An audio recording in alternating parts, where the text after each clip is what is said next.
क्या आपको भी पेट्रोल और डीजल की समस्याओं का सामना करना पड़ रहा है और पेट्रोल पंप में आपको पेट्रोल भराने के लिए लंबी कतार में खड़ा होना पड़ रहा है और लंबी कतार में खड़ा होने के बाद आपको मात्र सिर्फ 2 लीटर ही पेट्रोल दिया जा रहा है? क्या आपको ऐसी परेशानियों का सामना करना पड़ रहा है? आखिर ऐसा क्यों? आखिर ऐसा क्यों हो रहा है? आखिर पेट्रोल पंप में इतना भीड़ क्यों है? लोगों को यहाँ पर इतनी असुविधा क्यों हो रही है? आखिर इसके पीछे का कारण क्या है और कब तक इतना भीड़ देखने को मिलेगा और पेट्रोल कब तक सस्ता नहीं होगा? तो यहाँ पर आज के इस वीडियो में मैं डिस्कस करूँगा आखिर इतना ज़्यादा समस्या क्यों हो रहा है। तो सबसे पहले आप कमेंट करके बता दीजिएगा कि आप कौन से एरिया से हैं और आपको भी पेट्रोल भराने में समस्या हो रही है कि नहीं और आपके एरिया में पेट्रोल का दाम कितना है। तो फटाफट कमेंट कर दीजिएगा। तो चलिए बताते हैं कि आखिर ये समस्या क्यों हो रही है। तो आप सभी को मालूम होगा कि जो ईरान है और अमेरिका है उसके बीच काफ़ी विवाद देखने को मिल रहा है, काफ़ी टकराव देखने को मिल रहा है और हो सकता है कि युद्ध भी देखने को मिले, बम बारूद गिरते हुए भी देखने को मिले। तो ऐसे में जो अमेरिका है वो ईरान से चाहता है कि वो परमाणु बम ना बनाए, क्योंकि जो ईरान है वो छुप छाप के परमाणु बम बनाने में लगल है और ज़बरदस्ती परमाणु बम बनाइए रहा है।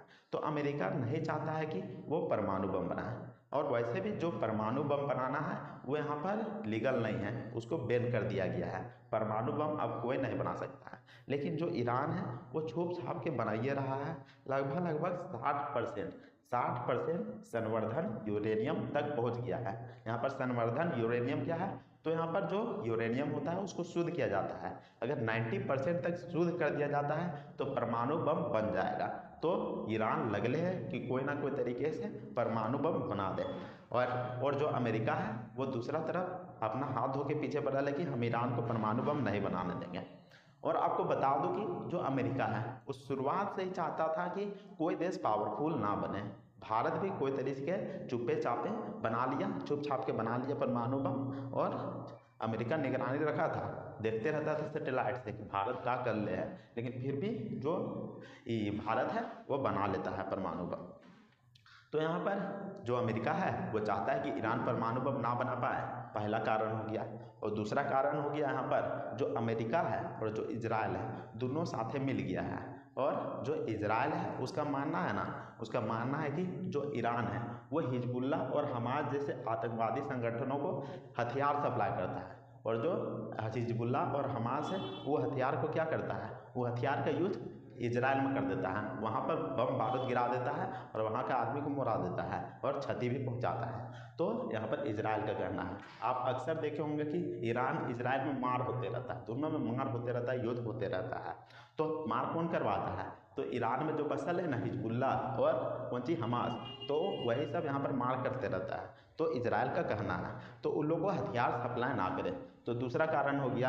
और साथ ही साथ अमेरिका का कहना है कि जो ईरान है जो कि यहाँ पर बैलिस्टिक मिसाइल बनाता है, ड्रोन बनाता है, उसकी क्षमता को यहाँ पर कम करे, क्षमता को कम करे या फिर उसका यहाँ पर जो रिपोर्ट है उसको संयुक्त राष्ट्र में सबमिट करे। तो ये चाहता है। तो ऐसा यहाँ पर लेकिन ईरान करना नहीं चाहता है और अमेरिका ज़बरदस्ती मनवा लिया है कि नहीं ये चीज़ तुमको करना पड़ेगा। तो यहाँ पर विवाद देखने को मिला है।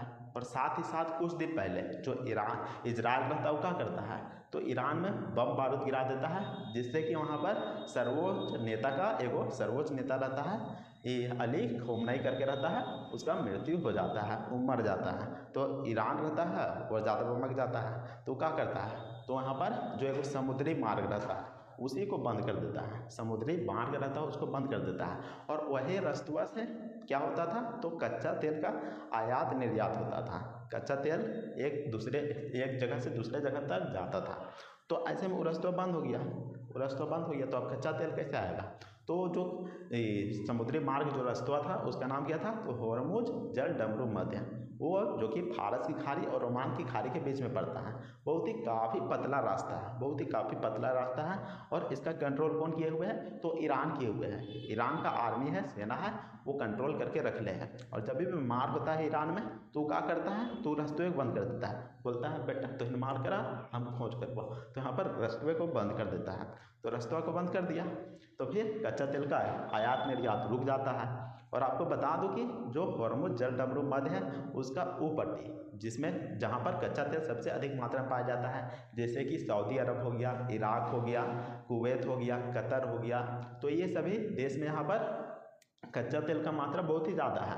तो इन लोग यहाँ पर अपना जहाज़ को नहीं भेज पा रहा है भारत तक नहीं भेज पा रहा है, क्योंकि जो हॉर्मुज़ जलडमरू मध्य है उसको बंद कर दिया है ईरान। तो यहाँ पर समुद्री मार्ग से समुद्री जहाज़ कैसे जाएगा, तो वो मार्ग बंद हो चुका है, उसको ईरान बंद कर दिया है, तो जिसके कारण कच्चा तेल नहीं पहुँच पा रहा है और भारत का स्थिति यहाँ पर ख़राब हो रहा है। अब जब तक ले वो रास्ता नहीं खुलेगा तब तक यहाँ पर कोई उपाय नहीं बनता है। ईरान को किसी तरीके से समझौता करना पड़ेगा।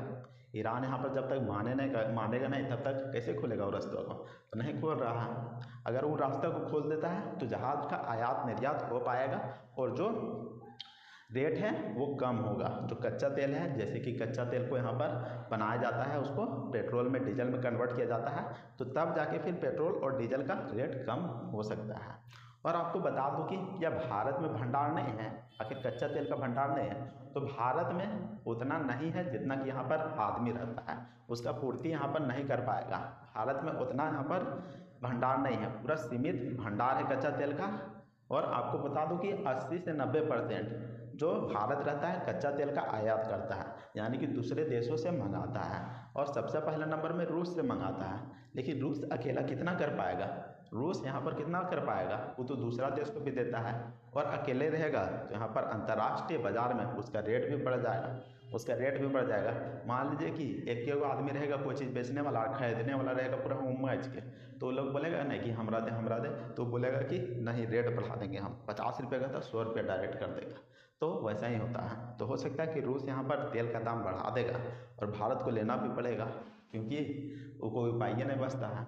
तो ऐसे में यहाँ पर तेल का दाम बढ़ रहा है और भारत का स्थिति यहाँ पर धीरे धीरे गंभीर होते जा रहा है। तेल का समस्या काफ़ी बढ़ता जा रहा है, जिसके कारण पेट्रोल पंप में क्या हो रहा है, तो भीड़ बढ़ रहा है। लोग यहाँ पर पेट्रोल पंप सीमित मात्रा में खरीद पा रहे हैं, मात्र 2 लीटर दे रहा है, उससे ज़्यादा पेट्रोल पंप में पेट्रोल नहीं दे रहा है। और बहुत जगह तो पेट्रोल ख़त्म हो गया है, सन्नाटा छा गया है, यहाँ पर पेट्रोल पंप था कि नहीं था। तो बहुत सारा एरिया में बहुत ज़्यादा समस्या देखने को मिल रहा है। भारत तो इसका चपेटा में है, ये है, साथ ही साथ चीन हो गया, फिर जापान हो गया, यूरोप हो गया, बहुत सारे देश हैं जो कि पेट्रोल की समस्या से जूझ रहे हैं। तो आप हमें कमेंट करके जरूर बताइएगा कि आपको ये वीडियो कैसा लगा। और वीडियो पसंद आता है तो वीडियो को लाइक कीजिएगा और चैनल को भी सब्सक्राइब जरूर कर लीजिएगा। और इसके अलावा आप हमें कमेंट करके बताइएगा कि आप कौन से राज्य से हैं और पेट्रोल की समस्या क्या आपको भी हो रही है, और साथ ही साथ आपके एरिया में पेट्रोल का दाम कितना है। तो चलिए ठीक है, मिलते हैं नेक्स्ट वीडियो में, तब तक के लिए जय हिंद, जय मातरम।